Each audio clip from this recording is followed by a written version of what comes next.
그 시기에 핫한 업종에 거의 몰빵을 해서 물려있는 분들이 꽤 많아요. 네. 무슨 뜻이냐면 2년 전 2023년 여름에 2차 전지가 고점이었단 말이죠. 네. 근데 아직까지도 5개를 갖고 있는데 그 5개가 다 2차 전지 종목인 분들이 있어요. 그래서 조선주, 네. 방산주, 원자력 한 달 전부터 지금까지도 아유 제일 강한 업종 사셔야 되고 방산주, 조선주가 제일 좋아요라고 하는 분들이 많이 있으니까 아직도. 그럼 만약에 그쪽을 사신 분들은 한 달 안쪽을 사신 분들은 이익이 안 나셨거나 또는 손해가 나신 분들도 있을 거란 말이죠. 네.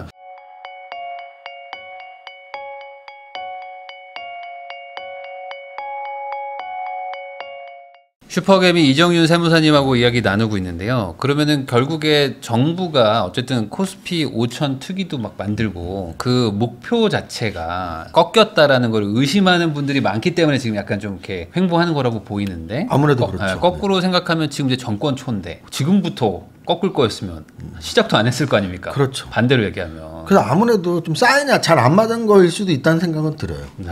왜냐하면 제가 뭐 세무사니까 아까도 말씀을 드렸지만 기재부에서는 원래 7월 말쯤에 이런 게 나오는 거고요. 나오면 이제 국회에서 이렇게 보고 이렇게 올리면 될 것 같아. 그러면 이제 적당히 넘어가는 건데 네. 이번엔 타이밍이 되게 안 좋았던 거죠. 왜냐하면 정부가 새 정부 들어오면서 상법 개편, 그 상법 개편에 따른 새 정부가 야 주식시장 진짜 앞으로 살리려구나. 그러면서 5,000포인트 특이. 네. 그래서 진짜 모든 정책들은 이제 주식시장 유리하게 나오겠구나 했는데 갑자기 그 반대되는 세제 개편안이 나온 게 자기 각자의 할 일을 한 게 아닌가. 기재부에서는 어쨌든 세수를 확보하는 게 역할이거든요. 네. 기획재정부가 하는 일은 세수를 확보해서 어디다가 그렇죠. 돈 쓸 걸까 하는 거니까 많이 확보할수록 많이 돈을 쓸 수 있으니까 당연히 여기저기에 세금을 걷는 게 1차적 목표겠죠. 그래서 안을 낸 거고. 근데 이게 또 우리 국민들 특히 투자자들의 심리 또는 그 투자자들이 심리를 케어해야 되는 국회의원들이 보기엔 이 타이밍 너무 안 좋았는데 하면서 이제 이렇게 좀 의견을 합치해서 대통령실에 건의를 한 거고. 그럼 이제 대통령실은 기재부는 자기 할 일 했고 또 국회의원도 자기 할 일 한 건데 너무 빨리 없던 걸로 해 이렇게 하면 좀 약간 정부로서 위상이 조금 떨어질 수 있는 고민을 하면서 약간 시간 끌기가 있는 게 아닌가라는 생각을 하고 있습니다. 그러면 이런 상황에서도 결국에는 주식은 뭐 부동산하고 다르게 뭐 부동산은 사면 뭐 한 2년 4년 가지고 있어야 되지만 이거는 뭐 오늘 사서 오늘 팔아도 되는 거니까 어찌 보면은 대응을 잘하면 되는 걸 수도 있잖아요. 지금 같은 상황에서는 아까 말씀하신 추세 매매 뭐 이런 것들을 하는 게 맞을까요? 뭐 굳이 막 묻어두고 막 같이 투자한다고 하기가 또 많이 오르기도 해서 좀 부담스럽다고 하시는 분들도 있어서. 그래서 이제 그거를 사실은 이겨낼 수 있는 방법은 어떻게 보면 분산 투자예요. 네. 이게 우리가 장세가 지금 막 좋다고 뭐 언제까지 올라갈지도 모르고 또는 장세가 안 좋다고 언제까지 떨어질지도 몰라요. 특히나 업종은 더 심합니다. 네. 지금 지수가 신고가 근처에 있지만 그러면 아까 말씀드렸지만 4년 전 지수의 고점에 현재 위치하고 있는 거거든요. 현재 지수가 4년 전 3,316이고 지금 3,200 왔다 갔다 하니까 그러면은 이 지수는 종목의 평균이니까 그럼 평균적으로 모든 종목들은 4년 전 고점 근처에 있는 게 맞거든요. 네. 근데 어떤 종목들은 4년 전 주가보다 20배씩 오른 종목들이 있어요. 네. 근데 어떤 종목들은 4년 전 주가에 한참 못 미치는 종목들도 있어요. 네. 그래서 그렇게 봤을 때 지수가 좀 신고가 근처니까 뭐 다 팔고 관망해야 돼 아니면 여기서 신고가 돌파하는 걸 다 베팅하고 기다려야 돼가 아니고 업종별로 좀 많이 오른 업종 안 올랐는데 앞으로 좀 오를 수 있는 업종 이런 걸 잘 판별을 해서 이렇게 선택을 해야 될 것 같아요. 이게 이 말씀을 왜 드리냐면 주식 투자자들 중에 은근히 막 싼 거를 좋아하는 분들이 많이 있는 것 같기도 하지만 이렇게 좀 그 시기에 핫한 업종에 거의 몰빵을 해서 물려있는 분들이 꽤 많아요. 네. 무슨 뜻이냐면 제약바이오가 이렇게 좀 활성화돼서 막 주도주일 때가 꽤 있었거든요. 그럼 제약바이오가 주도주였다가 한 1, 2년 정도 조정받으면 제가 이렇게 투자 상담을 해보면 5종목을 갖고 있는데 다 5종목이 제약바이오인 분들이 꽤 있어요. 그리고 또는 2년 전 2023년 여름에 2차 전지가 고점이었단 말이죠. 근데 2년이 흘렀거든요. 근데 아직까지도 갖고 있는 종목에 뭐 한 5개를 갖고 있는데 그 5개가 다 2차 전지 종목인 분들이 있어요. 그럼 그분들은 사실은 분산 투자를 잘 못하신 거죠. 강한 업종으로만 포함을 해놨으면서 동시에 올라가거나 좀 올라가서 고점 찍고 내려갈 때 바로 팔지 못하고 뭐 반토막이 나도 그냥 아직까지 갖고 있는 분들은 분산 투자가 뭔지도 잘 모르시는 거고 어떻게 올라간 종목을 또 손절매하는 방법도 모르신 거니까 그럼 원칙적으로는 올라가고 강한 것만 내 포트에 다 갖고 있으면 안 되고 올라가는 업종 내려가는 업종 또는 내려가면서 다시 반등을 도모하는 많은 업종들을 이렇게 구분을 해서 그 업종에서 탑픽 종목을 선정하는 예를 들면 이런 거예요. 사실은 9일 이후에 지수가 상승을 하면서 또는 아까 말씀드렸지만 4년 전 지수보다 지금 지수가 비슷한 수준인데 그럼에도 불구하고 1, 2년 동안 또는 길게는 3, 4년 동안 정말 막 20배씩 오른 업종 또는 10배씩 오른 업종들 대표적인 게 조방원이라고 있어요. 네네. 그럼 조방원은 뭐 사람 이름도 아니고 이방원도 아니고 조방원은 뭔데 그 세 개 업종이 정말 잘 올랐기 때문이죠. 그래서 조선주, 방산주, 원자력 거기에 이제 전력기기까지 포함시킬 수 있고요. 거기에 이제 아까 말씀드렸던 상법 개정안 때문에 지주회사하고 금융주도 굉장히 올랐거든요. 그러면 이 6가지 업종 정도가 지수 대비 굉장히 상승을 많이 한 업종들인데 만약에 내 포트폴리오에 이 6가지 업종들로만 채워 있다면 지금까지는 수익이 꽤 났을 수도 있고 또는 고점에서 물렸다면 지주회사나 금융주는 꽤 조정을 받았어요.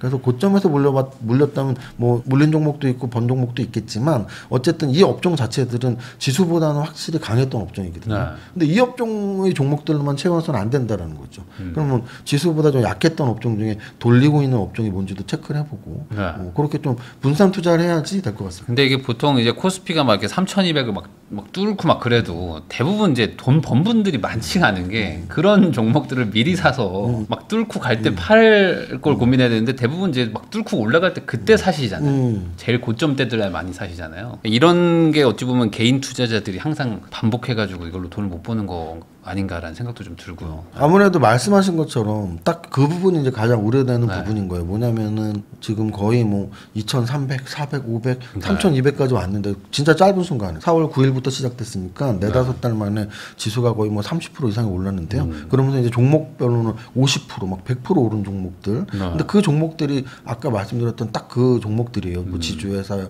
또는 뭐 원자력, 조선, 방산. 근데 이제 그때부터 4월달 또는 작년 연말 또는 작년 가을에 샀던 분들은 수익이 꽤 나셨을 수 있어요. 근데 이제 그때부터 사신 게 아니고 한 7월 초 중순부터 사신 한 달 안쪽으로 지금 8월 18일이니까 뭐 한 달 정도에 방금 말했던 왜냐면 한 달 전부터 지금까지도 아유 제일 강한 업종 사셔야 되고 방산주, 조선주가 제일 좋아요라고 하는 분들이 많이 있으니까 아직도. 그럼 만약에 그쪽을 사신 분들은 한 달 안쪽을 사신 분들은 이익이 안 나셨거나 또는 손해가 나신 분들도 있을 거란 말이죠. 그래서 제가 아까 말씀드렸던 그럼 그런 분들은 어떻게 해야 되냐 해서 혹시 지수가 좀 더 흘러내린다면 사실은 고점에 있는 애들이 좀 더 빠르게 흘러내릴 수도 있고 또는 순환매라는 게 나온다면 고점이 아닌 바닥에서 돌리는 종목들이 올라갈 수도 있어서 그렇게 접근하는 게 더 낫다라고 생각을 합니다. 그러면은 이럴 때 뭐 보통은 외국인들 막 따라서 사는 분들도 있고 그 제가 이제 어디 뭐 기사 같은 거 봤는데 보니까 요즘에 이제 빠지는 종목들 특징을 보니까 외국인들은 팔고 개인들만 막 사고 있다. 어김없이 빠진다. 뭐 이런 얘기들도 있더라고요. 그러니까 외국인이나 어떤 이런 그 자금의 흐름을 따라가는 것도 어찌 보면 좀 좋은 투자법이라고 볼 수 있을까요? 아무래도 이제 매매 기법은 정말 많은 기법이 있고요. 투자 전략 매매 기법은 정말 많은 전략들이 있고요. 그 중에 사실은 외국인 추종 매매 뭐 이런 게 있어요. 왜냐면은 우리가 뭐 재무제표를 볼 수도 있고 주가 차트를 볼 수도 있고 재료를 볼 수도 있는데 외국인 추종 매매는 어떤 의미가 있냐면 우리나라 시장에서 그래도 중장기적으로 꾸준히 돈을 버는 그 집단들 그러니까 이게 집단이라는 표현을 왜 하는 이유가 HTS를 보면 실제 그렇게 나와 있어요. 개인, 기관, 외국인. 그래서 개인, 기관, 외국인 이 매매 집단 3대 집단 중에 어디에서 가장 수익을 중장기적으로 냈니 해서 외국인들의 매수 종목에서 수익이 나는 거는 통계적으로 나와 있거든요. 그러면 그거는 왜 그럴까의 부분인데요. 왜 그럴까 해서 저는 두 가지가 결합되어 있기 때문이라고 생각해요. 하나는 외국인들은 당연히 기초적으로 베이스는 재무제표 가치 투자이기 때문에 그래도 우량하고 좋은 종목을 사는 경향이 있어요. 그래서 실제로 어떤 어닝 시즌 같을 때 막 10%, 20% 급락하는 종목들이 있어요. 그 종목들은 어김없이 그날 실적 발표가 나왔는데 어닝 쇼크가 나온 종목들이거든요. 근데 그 종목들 10%, 20% 어닝 쇼크가 나온 종목들이 그날의 매매 동향을 보면 매매 동향상 90% 이상은 외국인 매도, 개인 매수로 나와요. 그럼 이거는 우리가 두 가지를 여기서 읽어낼 수 있어요. 하나는 외국인들은 재무제표를 중요하게 생각하는구나. 그래서 어닝 쇼크 나오면 어제보다 오늘 20%가 떨어져서 그냥 파는 거예요. 그리고 또 하나는 외국인들은 재무제표도 중요하게 생각하지만 추세 매매를 정말 중요하게 생각하는구나. 왜냐면은 올라갈 때는 야 이렇게 올라가는데 외국인 더 사네라는 생각이 들 정도로 정말 열심히 사다가 한 번 좀 꺾이고 떨어지면은 외국인들 정말 열심히 팔거든요. 네. 근데 개인들의 매매 동향의 특징은 어떤 특징이 있냐면 올라갈 때는 팔고 내려갈 때 사는 경향이 되게 많아요. 예를 들어 오늘만 해도 그래요. 오늘 녹화일 기준으로 지금 월요일이잖아요. 네. 오늘 매매 동향을 여러분들이 뭐 확인하시면 알 수 있지만 오늘 코스닥이 2%가 빠졌어요. 거래소도 뭐 1% 이상 빠졌죠. 그러면 당연히 빠진 날이잖아요. 음봉으로 빠진 날. 네. 근데 오늘 매매 동향이 외국인들이 거래소, 코스닥 다 순매도고요. 개인들이 순매수예요. 네. 이게 닭이 먼저냐 달걀이 먼저냐 같은 거예요. 외국인들이 팔아서 지수가 떨어졌다고 볼 수도 있고 네. 또는 지수가 떨어지면 외국인들이 판다고 볼 수도 있고 근데 우리가 사실은 달걀이 맛있으면 그만이지 달걀이 먼저 나왔는지 닭이 먼저 나왔는지 사실 알 필요는 없잖아요. 네. 그래서 제가 말씀드리는 부분이 딱 그겁니다. 지수가 떨어지면 90%의 확률로 외국인은 순매도고 개인은 순매수예요. 그러면 이게 외국인이 팔아서 지수가 빠졌는지 지수가 빠져서 외국인이 팔았는지 모르지만 우리는 외국인을 추종한다면 네. 그렇게 하면 돼요. 올라가는 종목 또는 올라가는 지수일 때 좀 더 마음 편해하고 떨어지는 종목 떨어지는 지수에서 좀 더 마음을 불편해하면 되는 거죠. 그렇지만 통계적으로는 외국인들이 좀 수익이 좀 좋다. 좋죠. 개인보다는. 좋죠. 그러니까 아무래도 그렇게 하는 이유들이 분명히 있을 것 같긴 한데 어찌 보면 그게 뭐 투자자기 때문에 뭐 실적이나 근거를 가지고 정말 기계적으로 이렇게 결정을 하는 게 아닌가 뭐 이런 것도 있는 것 같기도 하고요. 그래서 아까 말씀드렸던 외국인들이 판단 근거를 유출을 한다면 네. 어닝 쇼크에서 바로 손실 나자마자 팔아버린다는 건 재무제표의 신뢰도가 그렇게 높다라는 거. 재무제표가 안 좋게 나왔으니까 외국인들은 바로바로 파는데 그걸 개인들은 떨어지고 있으니까 사야지 뭐 이거 들어가는 거죠. 그냥 개인은 그러면 그냥 차트 위주로 그냥 감성적으로 접근하는 거야. 그냥 어떤 뭐 이게 추세 매매라고 말하기 좀 어렵잖아요, 이게.